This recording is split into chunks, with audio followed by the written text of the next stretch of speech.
Okay, Rams, we're going to work on today's video, and it is about classifying rational numbers and understanding what a rational number is. Okay, so right here, we're going to be organizing people, okay? And what I mean by organizing people is looking at sorting them, okay?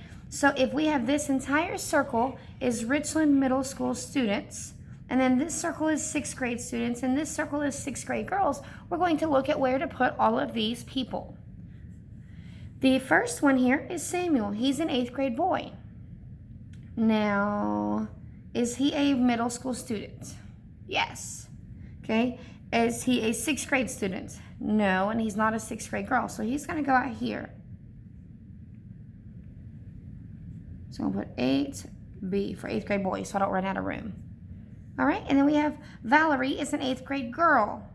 All right, Valerie is a middle school student, but she's not a 6th grade student. She's a girl, but not a 6th grade girl. So we're going to put Valerie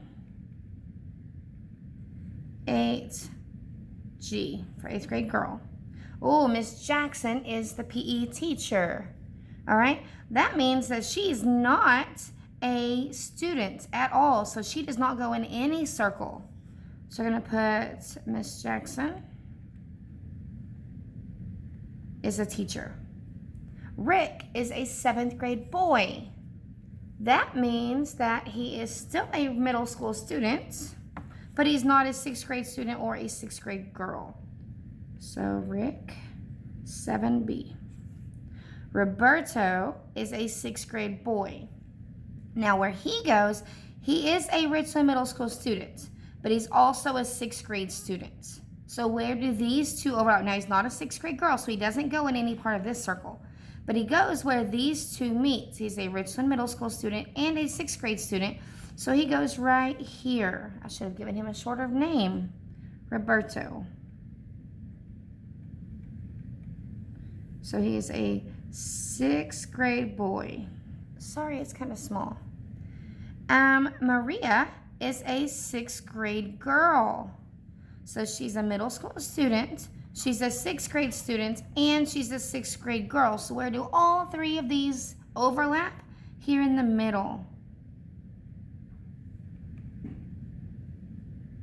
6th grade girl. And then Mia is a 7th grade girl, so she goes out here.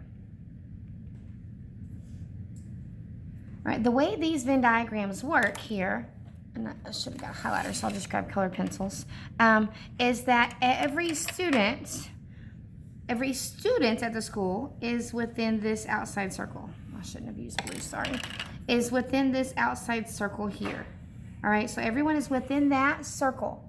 And since they're in that circle, that means they may have parts of these. They may be a 6th grade student or a 6th grade girl, but as long as they're a middle school student, they're somewhere in that circle. We just have to look at where they overlap. So nobody will be over here or over here that is not in that part. You can't be a 6th grade student and not be a middle school student. Not at this school.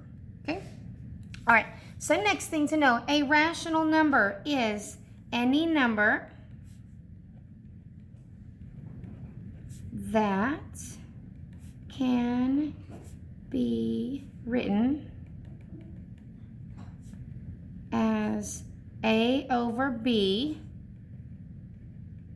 where B is not 0. Okay, that is a rational number. And so we've worked over the past week about changing mixed numbers to improper fractions. So if I had a mixed number, I can change that. And the decimals can be written as a fraction. Okay, we've been practicing those things. So right here, we're going to look at all of the numbers. Make sure I'm on the page. All the numbers that can be written in the form of A over B. Well, 5 can be written as 5 over 1. So when you see a whole number like this, you know that it's a rational number also. Okay, 3 over 5, it's already written like that. 2 3/4, I can write it like that by making it an improper fraction. Do you remember the improper fractions? 2 times 4 is 8, plus 3 is 11, so 11/4 is written in that format, just one number over another. Okay, negative 3 is an integer. Negative 3 is the same thing as negative 3 over 1. Okay, 0.7. How do I read that as a fraction? That is 7/10. Oh, this one's a little bit trickier. There's another step here. Okay, this is negative 1 2/10. Remember that from the past few days? But now let's make it improper. So 10 times 1 is 10, plus 2 is 12. So it's 12/10, but it's negative 12/10. Okay, 12.0. That is the same as just 12. And I can write 12 as 12 over 1 because dividing by 1 is the same thing. 4.5, I just make it improper. 4 times 2 is 8, plus 1 is 9 over 2. All of these numbers can be written in a fraction form. They are all rational numbers. And in 6th grade, every number we work with is going to be called a rational number. Okay, now we have another group of numbers that are called whole numbers and integers, or I guess 2 groups. So if I draw me a number line here and I have my 0, 1, 2, 3, negative 1, negative 2, negative 3. Now we'll change colors here. All of these are whole numbers, 0 and up, okay? But all of them together are called integers. Integers are all of them. Whole numbers are the positive ones only. Okay? Whole numbers. Now, 2 is a whole number and an integer, but negative 2 is only an integer. Okay? So now we're going to circle all the integers. So the integers are anything that you would see on a number line like this. So negative 3, 5, 7. Now 0.5, that's 5/10. That's a fraction. That would be a rational number, but not an integer or whole number. This has the decimal 0.1. Nope. Here's a 12. My integers, negative 9. 0.0 is negative 9. Negative 7 is an integer. 4 is an integer. Negative 3 is an integer. And 15 is an integer. Okay? All of these numbers could be found somewhere on this number line. Oh, I'm sorry. All of these numbers could be found somewhere on this number line. So we circled all the integers. Now I'm going to switch colors here and we're going to put an X on the whole numbers. Okay, the whole numbers are the ones that are just positive. So 5 is positive, 7 is positive, 12 is positive, 4 is positive, and 15. So if it has an X and a circle, it means it's an integer and a whole number. If it just has a circle, it means it's only a whole number. Okay? Now right down here, we have 2 different types of Venn diagrams that we can use, and we're going to try to classify some numbers. Hopefully my phone doesn't run out of space on here, okay? So if I look at my rational numbers, just like up in the middle school picture up there, all the numbers in 6th grade that I deal with are going to be rational numbers, so there won't be anything outside of there, okay? Now this Venn diagram looks a little bit different, and I'll explain that a bit, okay? So a negative 3, we said, was an integer, but not a whole number, okay? But it's also a rational number, so it's inside the rational number circle, and it's inside the integer circle, but it's not in the whole number circle, okay? Right here, this says rational numbers and integers. So it is a rational number and an integer, but not a whole number.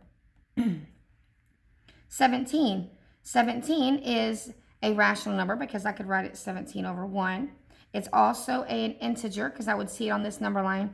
And it's a whole number because it is positive. I'm trying to get to my number line and it's too far off the screen. I'm sorry. Okay, so 17 goes right here because it is all 3 and it's a whole number.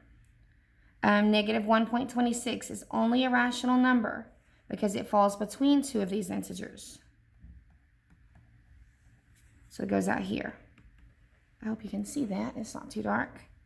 5.9, same thing. It's a rational number, but it falls between 2 integers or whole numbers. So it would stay out here. Okay, 4/9, that is a fraction. It's not a whole number or an integer, So we go right out here. Negative 99. It's an integer. I would see it on my number line here.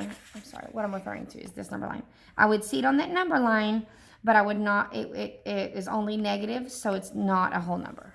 Okay, so negative 99 is a rational number and an integer, but not a whole number. So it goes right here. Now be careful, we don't want to get the idea that integers are only negative numbers. They're negatives and positives, but once we get positives, they're also whole numbers, okay? 1.5, that's 1 5/10. That does not fall on that number line that we saw. It is not one of these. It falls between them. It falls between two numbers. So it is a rational number. They can be positive or negative. So my rational number is right here. Oh, sorry, 1.5. It's positive, sorry. All right, 0.333, that is 1/3. Okay, that is 1/3. So that is not a whole number. So put 1/3 here and 1/3 over here. And then negative 24/3. That one's a tricky one. If I divided that and I did 24 divided by 3, I get 8. So don't be tricked by that. That negative 8 is an integer. So I write it like that. But it is an integer. Negative 24 divided by 3 because it simplifies to negative 8.